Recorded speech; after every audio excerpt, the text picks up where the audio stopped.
paz e a graça do Cristo vivo esteja sobre você e sobre sua família. Seja muito bem-vindo, eu me chamo Gilberto e hoje estamos retornando depois de algum tempo parado para propagar a mensagem de Cristo, o Cristo crucificado, que morreu, mas também ressuscitou ao terceiro dia e está vivo à direita de Deus Pai.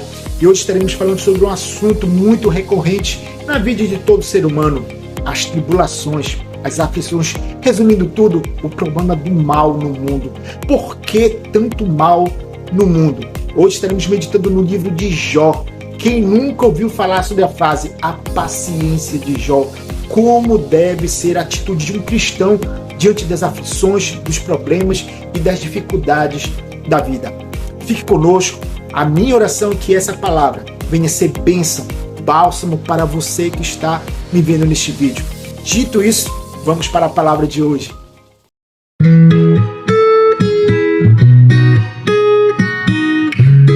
E o texto que eu quero compartilhar com você está no livro de Jó, no capítulo 2, do verso 7 até o verso 10, que diz assim: Então saiu Satanás da presença do Senhor e feriu Jó de tumores malignos, desde a planta do pé até o alto da cabeça.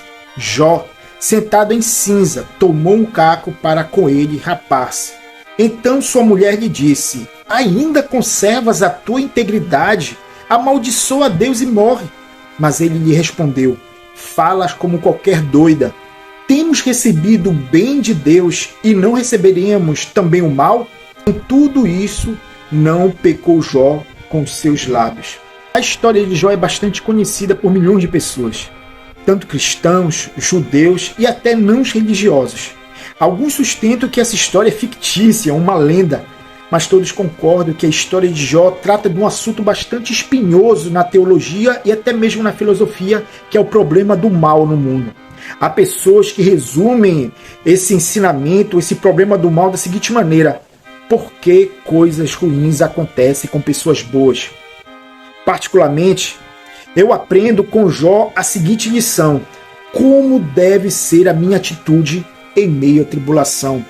Sobre a pergunta que por que coisas ruins acontecem a pessoas boas, eu concordo com R.C. Sproul, que dizia que isso só aconteceu uma vez na história da humanidade, que foi com Jesus Cristo. Ora, Jó, que antes de toda a tragédia era um homem bem considerado entre aqueles que conheciam ele, cercado de bênçãos de Deus, que dava um bom testemunho não somente diante de Deus, mas também diante dos homens. Jó também era muito rico, tinha 7 filhos homens e 3 filhas mulheres.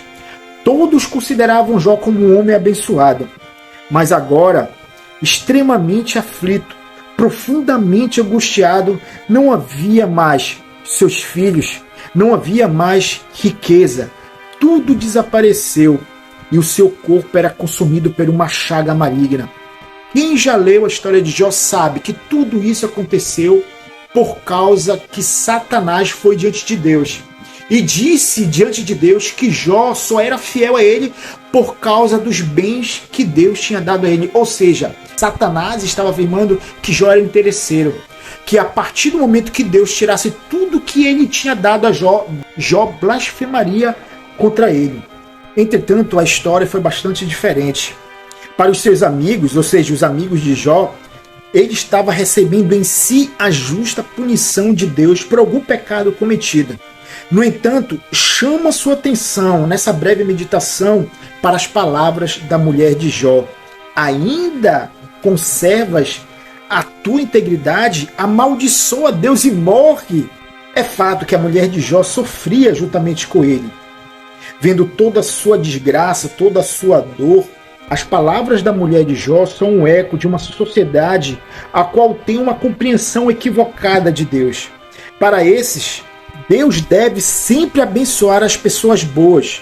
E por Deus ser bom e todo-poderoso, Ele não só deve abençoar as pessoas boas, como impedir de o mal aconteça na vida delas. Ora, Jó, como vimos, é uma pessoa justa, como o próprio Deus dava testemunho. Então, por que ele sofre? Por que Deus permite tanto sofrimento na vida de Jó? Para um mundo em oposição a Deus, é em vão servir a um Deus que permite que os seus servos sofram tribulações. As palavras da esposa de Jó podem ser parafraseadas da seguinte forma: qual é a vantagem que você tem em servir um Deus, visto que ele assim o tormenta como se fosse seu próprio inimigo? Para a mulher de Jó, a solução para todo aquele sofrimento é amaldiçoar a Deus e morrer. Mas seria mesmo essa a melhor solução? Será a morte o fim de todo sofrimento, como alguns pensam? Eu digo, depende. A morte só é o fim do sofrimento para aqueles que vivem em Cristo.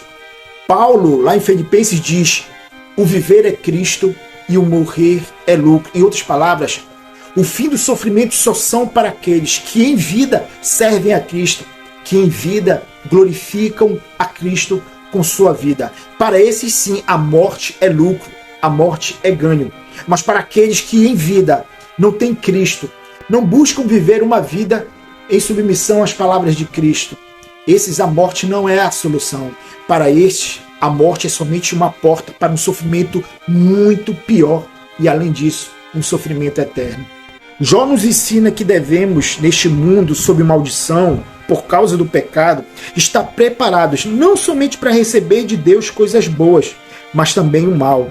Haja vista que ninguém é bom a tal ponto de exigir o bem diante de Deus. Assim como Jó, precisamos estar preparados para receber as bênçãos de Deus, tendo sempre o cuidado de não cairmos no pecado da mulher de Jó, que só se acostumou com as bênçãos e não se preparou para os dias maus. Mas que possamos ser maduros, entendidos, que os momentos maus, as aflições, as tribulações que possam ocorrer na nossa vida não têm propósito de destruir-nos, pelo contrário, mas fortalecer-nos, fazermos crescer até o ponto de um homem perfeito, ou seja, a estatura e a semelhança de Jesus Cristo. Para findar essa breve reflexão, eu queria ler Romanos 8, de 28 a 30, que diz assim: sabemos que todas as coisas cooperam para o bem daqueles que amam a Deus, daqueles que são chamados segundo o seu propósito. Porquanto, aos que de antemão conheceu, também os predestinou para serem conforme a imagem de seu Filho, a fim de que ele seja o primogênito entre muitos irmãos. E aos que predestinou, a esses também chamou. E aos que chamou, a esses também justificou. E aos que justificou, a esses também glorificou. Todas as coisas cooperam para o bem daqueles que amam a Deus. Não somente as coisas boas, mas também as coisas más, as tribulações, as perdas, os sofrimentos. Nada é em vão na vida daquele que segue a Cristo. Como Jó, a gente viu na história de Jó, Jó era um homem cercado de riquezas, cercado de bens materiais, mas também Jó era um homem piedoso, era um homem que temia a Deus. E o seu temor a Deus não era por causa das bênçãos. A maior bênção que ele tinha não eram os filhos, não era a esposa, não eram as riquezas, mas era o próprio Deus. É isso que Satanás não sabia, é isso que Satanás tinha desconhecimento. O maior bem de Jó era o próprio Senhor. E o maior bem de um cristão não é essa vida neste mundo, é o próprio Cristo. Cristo é o tesouro do cristão. Por isso eu digo, se você está passando um problema, uma dificuldade, pode ser física ou espiritual, emocional, não importa. Saiba de uma coisa, Deus está preparando você para algo melhor. Está preparando você para o céu. Cristo está com você, você não está só. Jó permaneceu fiel ao Senhor. Permaneça também fiel ao Senhor. Que essa palavra venha encontrar guarita no seu coração e que você venha se fortalecer na graça e no poder do Cristo ressurreto. Fique na paz de Cristo e que Deus te abençoe. Amém.